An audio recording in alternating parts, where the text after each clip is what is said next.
She's the woman who turned a stolen microphone, a leaked phone call, and a stolen record deal into the three biggest comebacks in pop history. Somewhere between a Christmas tree farm in Pennsylvania and rebuying her own songs from a billionaire, Taylor Swift stopped being an artist people liked and became one they couldn't stop watching. Taylor Swift didn't grow up dreaming of pop stardom.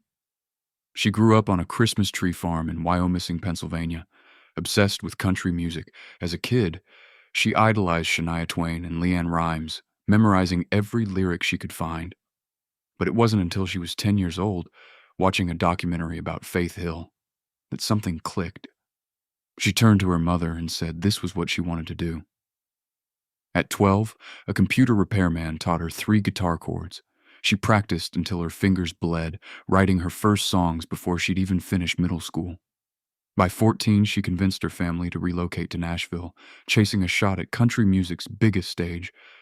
Most people told her she was too young. She didn't listen. That stubborn self-belief, planted before she'd ever set foot on a real stage, would define everything that came after. Just 13, but the label wanted her to wait, to season, to grow into her sound before releasing anything. Taylor disagreed. She believed her songs, written from a teenager's once in Nashville. Taylor wasted no time. She landed a development deal with RCA Records at Perspective, needed to come out while she still was one. So she made a bold move. She walked away from RCA, giving up the security of a major label deal. Amazing, because it wasn't just moving to a new house, it was moving to a whole new life. And we didn't know anybody here, which was kind of scary, but then again, it was totally awesome because you're starting over. And so it was just really cool. Because she refused to sit on material she felt was already ready.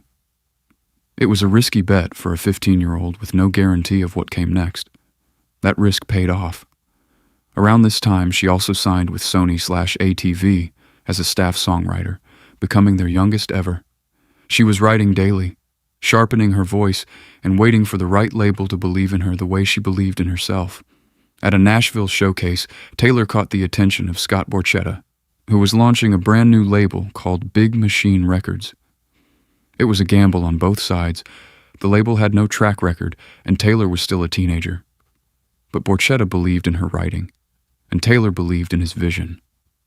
She signed on. In 2006, her self-titled debut album arrived.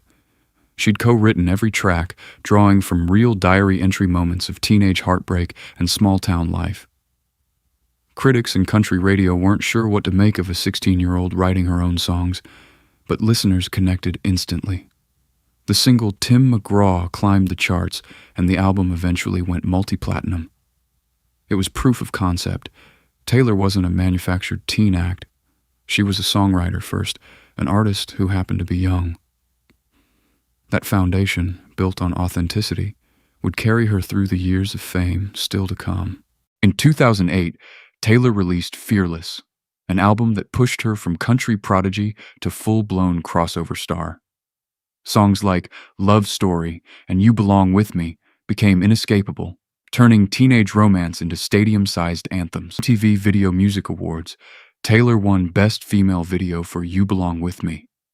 As she began her acceptance speech, Kanye West walked on stage, took the microphone from her hands, and declared that Beyoncé had one of the best videos of all time. The crowd booed.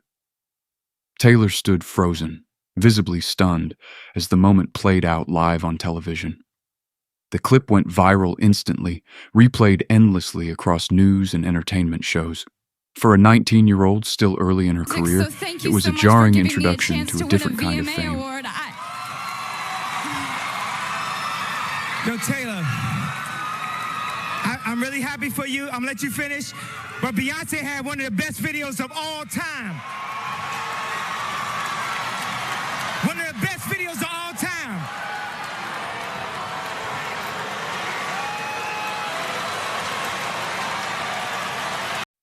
One where she no longer controlled the narrative around her own biggest night. After the VMA incident, Taylor faced a choice: let the moment define her, or answer it through her music. She chose the latter. In 2010, she released Speak Now, an album she wrote entirely by herself, no co-writers, a deliberate statement that her songwriting was hers alone. The album was personal in a new way.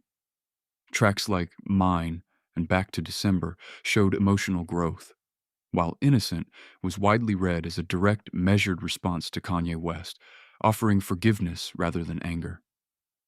It was a mature move for someone still only 20 years old, choosing grace over retaliation in the public eye. Speak Now debuted at #1 and further silenced skeptics who doubted whether her early success was a fluke. She wasn't just a teenage sensation writing a lucky single. She was a serious songwriter with staying power. The album proved that whatever came at her publicly, she could channel it into work that stood on its own.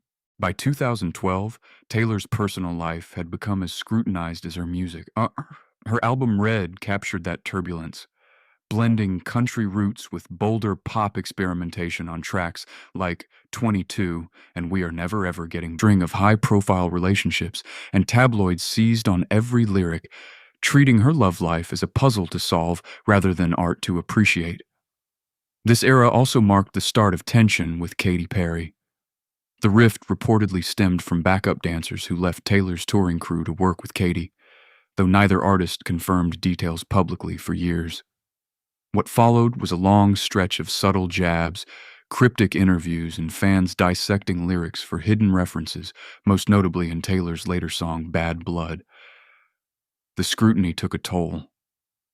Taylor became increasingly guarded, aware that nearly every relationship, friendship, or offhand comment could become headline fodder. Red was a commercial triumph, but it also marked the moment her private life fully became public property.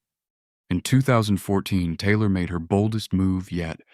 She left country music behind entirely. 1989 was declared her first official pop album, a complete reinvention built on synths, glossy production, and citywide anthems like Shake It Off and Blank Space. It was a risk. Alienating longtime country fans was a real possibility. It's called 1989. I think it's time we should actually just play the music video. Instincts would translate across genres. The bet paid off enormously. 1989 became one of the best-selling albums of the decade, won Album of the Year at the Grammys, and turned Taylor into a bona fide global pop star rather than just a country crossover act. She also leaned into her public image during this era, cultivating a tight-knit celebrity friend group nicknamed her Squad, which dominated entertainment coverage. Yet even at her commercial peak, criticism simmered. Some accused her of playing the victim in public feuds, others of curating an overly polished persona. The seeds of a bigger backlash were already forming, waiting for the right spark. In 2016, the spark arrived. Kanye West released Famous, a song containing a lyric claiming he and Taylor might still have sex, framing himself as having made her famous. Taylor publicly objected, saying she hadn't approved the line. Kanye's wife, Kim Kardashian, then released secretly recorded phone footage suggesting Taylor had given prior approval, though the context of that approval remained fiercely disputed. The internet turned against Taylor almost overnight. The hashtag Taylor Swift is over party trended worldwide, and she was branded a snake across social media, an image people gleefully amplified. Taylor withdrew from public life entirely for nearly a year, staying silent as the narrative spiraled without her input. When she returned in 2017, she returned transformed. Her album Reputation embraced the villain narrative thrust upon her rather than fighting it, opening with the hissing, defiant, "Look what you made me do." The imagery was deliberately serpentine, reclaiming the snake symbol critics had used against her.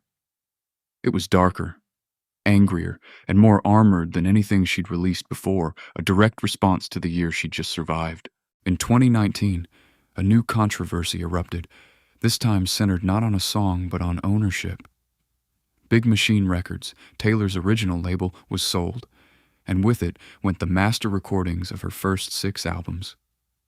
The buyer was Scooter Braun, a music manager Taylor had publicly clashed with before, partly over his association with Kanye West.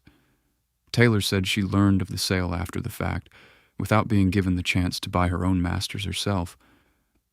She described the situation as her worst-case scenario, expressing that watching someone she considered an adversary control her life's work felt like a deep betrayal. The dispute became a very public referendum on artists' rights in the music industry, with Taylor using her platform to spotlight how little control musicians often have over their own catalogs. When Scooter Braun later sold those masters to a private equity fund, Taylor still didn't own her own recordings, but she wasn't without a plan. She announced she would re-record her old albums entirely, creating new, fully owned versions that could compete directly with the originals. It was an unprecedented strategy, turning a legal and emotional setback into a calculated fight to reclaim her own history. In 2020, amid a stalled world in lockdown, Taylor did something no one expected. She wrote and recorded an entire album in secrecy, releasing Folklore with almost no advance warning. Gone were the glossy pop hooks of 1989 and the armored bravado of Reputation.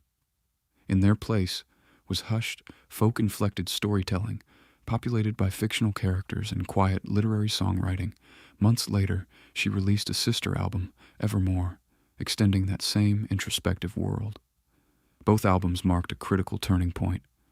Freed from the pressure of chart-chasing singles, Taylor earned some of the best reviews of her career, along with another Album of the Year Grammy. It proved she could reinvent herself yet again, not through spectacle, but through restraint. Alongside this creative rebirth came her promised reclamation. Starting in 2021, she began releasing Taylor's version re-recordings of her earlier albums, note-for-note updates that let fans replace the originals she didn't own. Each release outperformed expectations commercially, turning what began as a legal wound into one of the most successful acts of reclamation in music history. She wasn't just making new art, she was rewriting who controlled her old art too.